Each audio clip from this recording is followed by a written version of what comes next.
Hello everybody and welcome to another episode of What's the Deal with Sports. Today we are discussing the ins and outs of the NFL draft. So Tom, what's the deal with the NFL draft?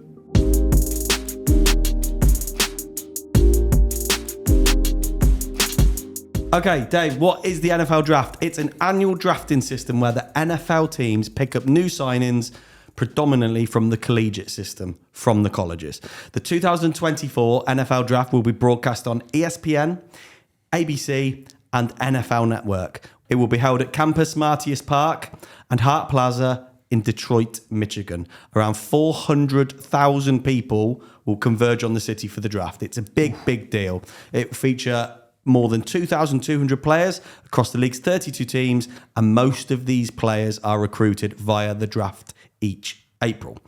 Every year, thousands of players in the US collegiate system become eligible for the draft, but the total number of selections is limited to around 250. Although players who go undrafted can still be signed later, most future stars are picked up during the 3-day draft event. It's a massive event, isn't it? Yeah, huge. I think it's when you say like the whole of the US collegiate, so you think about how many colleges there are and how many players are vying for this, and they only take, limited to 250. And it's crazy. like a party, like a lot of people have draft parties, don't they, where they'll get together with their buddies and make a kind of evening of it, which is really cool. It's a really nice feature of the NFL, NBA, of American sports in general, in my opinion. Yeah. But when we just talked about some players don't get drafted, there are exceptions, and there was a film that was released a few years ago called American Underdog, and it discussed this very situation with Kurt Warner. So do you want to give us a little bit of info on Kurt Warner? Kurt was a quarterback who's won 2 MVP awards in 1999 and 2001 and a Super Bowl with the St. Louis Rams in 2000. He also took the Arizona Cardinals onto a franchise first Super Bowl in 2019. But what makes that an amazing story is he was undrafted, spent 2 years in the Arena League, which is known as the Farmyard League. And the first year he got pulled back in with the St. Louis Rams. He took them to the Super Bowl. Not only that, he was named the NFL Super Bowl MVP and also threw for a Super Bowl record 414 yards. So a hell of a comeback story. So the moral of the story is don't get drafted. No, the moral of the story is, I think if you watch the movie as well, is don't ever give up. Yeah. He was a very good player that potentially wasn't given the same opportunities with not being given a scholarship, was working during college, and just never gave up. And I highly recommend, if people haven't seen the movie, to go and watch it, because it is an amazing story. Yeah, I really enjoyed it. But anyway, so look, how does the actual draft work? So how does it work? The draft is divided into 7 different rounds. All 32 teams get to pick or draft one player for each of those 7 rounds. Within those 7 rounds, you've got the first day taking place on Thursday, rounds 2 and 3 on Friday, and rounds 4 to 7 on Saturday. As I said, each team gets 1 pick per round. Mm-hmm. And what I like about it is they try and keep the fairness of the league alive, and that just the same team doesn't dominate every year, which seems to be happening at the moment. But the worst performing team the previous season will get the first draft pick in the first round. Yeah, I like that. So it's really cool idea. Why is it different to football, soccer in the UK?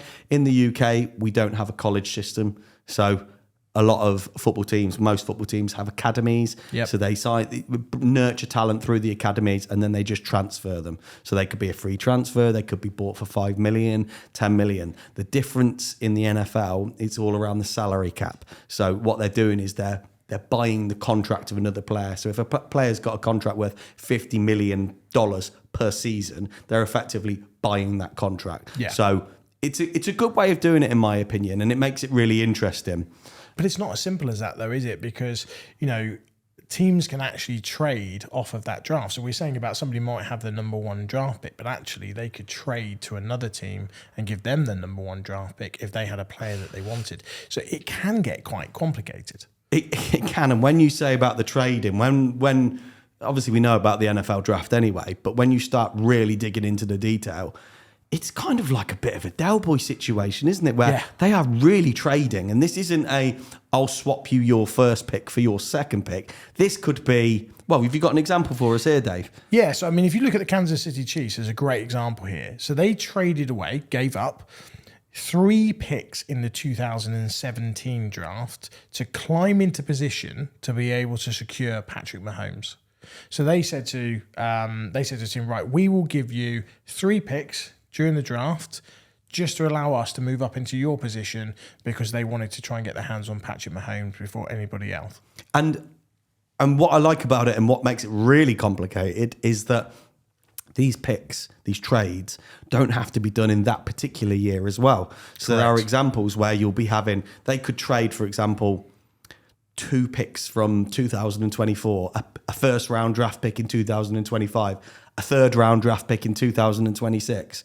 Yeah. Like, how they keep hold of these things. Like, look, talk to us about this war room, Dave. Like where these guys do these trades, they are incredible kind of settings, aren't they? Yeah, so you're absolutely right. So the most famous one is the Dallas Cowboys has a war room themselves. So they have cameras pointed at them throughout the draft. There's, there's 13, 14, 15 people around this table, including the owners, and they've got phones everywhere, and they are trading with other teams throughout the draft constantly. And they are literally, people are watching them thinking, who are they going to go for? Who are they going to move on? What are they going to trade? And it's like a trading floor. I mean, a great example of this is last year, the Chicago Bears held the number 1 overall pick in the draft, but they traded it to the Carolina Panthers ahead of the draft in exchange for the Carolina Panthers wide receiver, DJ Moore. But not just that, they then also gave away 4 draft picks spread out over the next 3 seasons' drafts. So they wanted DJ Moore so much that they said, we will give away our number 1 spot to you, Carolina Panthers, as well as another 4 draft picks of your choosing over the next 3 seasons just to get their hands on them. So, as you say, it's an absolute minefield. And I don't know how people keep on top of it. It's exciting, though. It's really, really exciting. And when you see we said earlier on, people have these kind of NFL draft parties. So, Dave, how do teams decide who they want to draft? So NFL teams basically scout players at college and they assess them during the NFL Combine. So this year, 2024, the Combine was held in March at Lucas Oil Stadium in Indianapolis, which is basically, it's a week-long event that's held in February each year. Teams test players' both physical, mental ability, and then they actually interview them like a job interview. Are these people the right type of people for their franchise? In a lot of cases, if you're looking at some of the bigger players, the higher draft picks, are they the right people to build a franchise around? So they will interview them. Then each college university also holds a pro day. Now, interestingly, we spoke about this in our previous podcast with Lewis Rees-Summit. We did. Through the IPP. That was a pro day. So he was an undrafted free agent, basically, and was picked up, as we now know, by the Kansas City Chiefs. So because he wasn't at college, he's a free agent, he could just sign for them. So turned up for the pro day, basically portraying skills. But so each college university holds a pro day where draft hopefuls have another chance to showcase their skills. They also visit and have more tests. So again, we've said this, these guys are being scouted and looked at in a lot of cases from high school, moving into college, big prospects. They're being viewed. They'll be having separate meetings with teams and interests. Coaches will go to their schools, their high schools, their colleges, and they'll maybe not so much the high schools, but the colleges, won't they? They'll go there, and a lot of the time that these deals are already done, aren't they? And there's a lot of kind of family allegiances where parents went to school and legacy-based kind of decisions as well. So, like you said though, Dave, these guys they do their homework on these players. They'll go and speak to them at college. They'll go and watch their college games. Then when it's about the combine, this is an opportunity to see the kind of raw data. So it's like the vertical jumps. How high can these guys jump? Yeah. How far can they jump? How fast can they run, a dash? Exactly. And all of these kind of performance metrics. And then, as you say, then it's interview time where they'll sit down, look into the whites of their eyes and go, listen, he might be like shit off a shovel, but is he a decent person? Is he the right person for us? Is he the right person for our organisation? Yeah, 100%. Because as we've discussed before, a lot of that comes into sponsorship deals, shirt deals, everything like that. So you've got to make sure you're taking the right person and that person wants to be there. So interestingly, when you watch TV shows like Friday Night Lights and movies where these people, they're in the middle of the stadium and the coach comes out and goes, there's a scout in the stands. That's true. That is literally what happens. They won't tell them when they're turning up. They will just turn up, watch games, keep their eyes on them, and then track them through.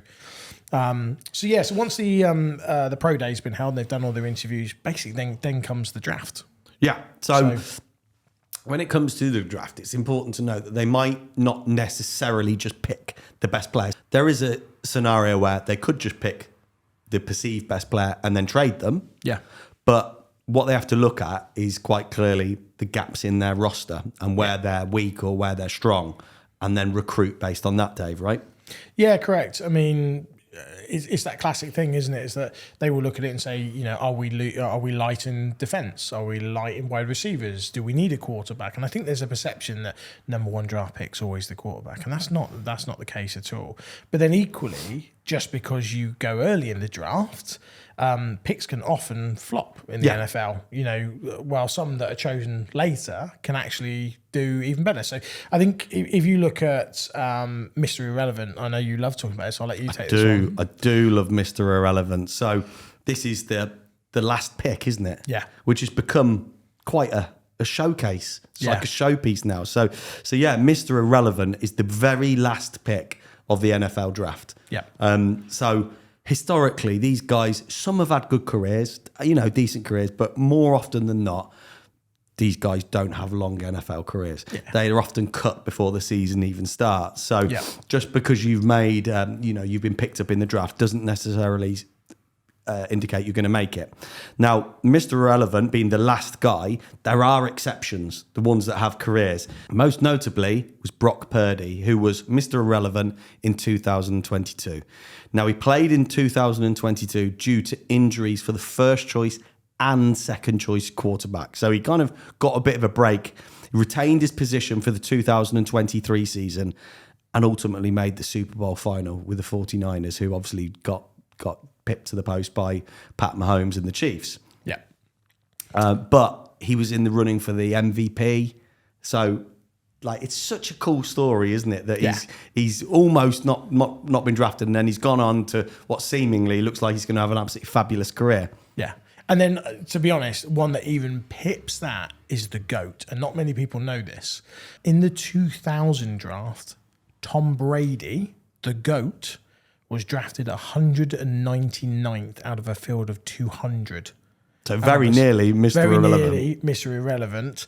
And has obviously gone on to win a record 7 Super Bowls. He is the GOAT, isn't he? He is the GOAT, yeah. I think to most people who are the GOAT, I mean, there's some absolute legends out there that people still talk about, the Dan Marinos of the world and your Peyton Mannings. But yeah, I think 7 Super Bowl titles and almost being Mr. Irrelevant puts him up there for sure. What we want to talk about now is, do players get a say in where they end up playing?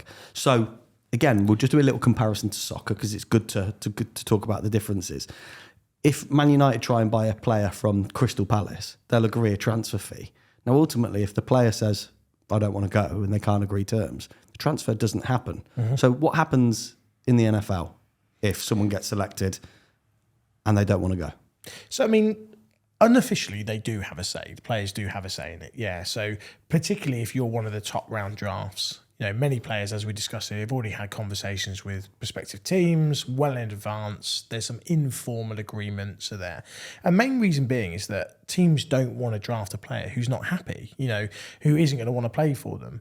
So, they want to make sure that a player comes in, they're comfortable, they're committed, that, they want to be playing for them. It's very rare, but some players, do fall out about this. And most famously, there's been some very public tension with teams and people that have been drafted that have not wanted to be there. John Elway, Bo Jackson, 2 very big names, publicly fell out over this. Now, there's 3 things really that can happen if that's the case. So 1, they can request a trade once they've signed straight away. So sign their contract and say, right, I want out. Number 2 is they can just flat out refuse to sign the contract in the first place. However, that is quite risky because if they don't sign, they can re-enter the draft next season.